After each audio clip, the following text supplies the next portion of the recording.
تمہارے پروردگار نے فرمایا ہے کہ تم مجھ سے دعا کرو، میں تمہاری دعا قبول کروں گا۔ جو لوگ میری عبادت سے ازراہ تکبر کتراتے ہیں ان قریب جہنم میں ذلیل ہو کر داخل ہوں گے۔ اللہ ہی تو ہے جس نے تمہارے لیے رات بنائی کہ اس میں آرام کرو، اور دن کو روشن بنایا کہ اس میں کام کرو۔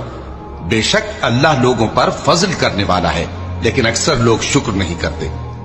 یہی اللہ تمہارا پروردگار ہے جو ہر چیز کا پیدا کرنے والا ہے، اس کے سوا کوئی معبود نہیں، پھر تم کہاں سے بھٹکائے جاتے ہو؟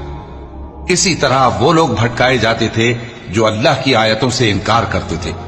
اللہ ہی تو ہے جس نے زمین کو تمہارے لیے ٹھہرنے کی جگہ اور آسمان کو چھت بنایا، اور تمہاری صورتیں بنائیں اور صورتیں بھی اچھی بنائیں، اور تمہیں پاکیزہ چیزیں کھانے کو دیں۔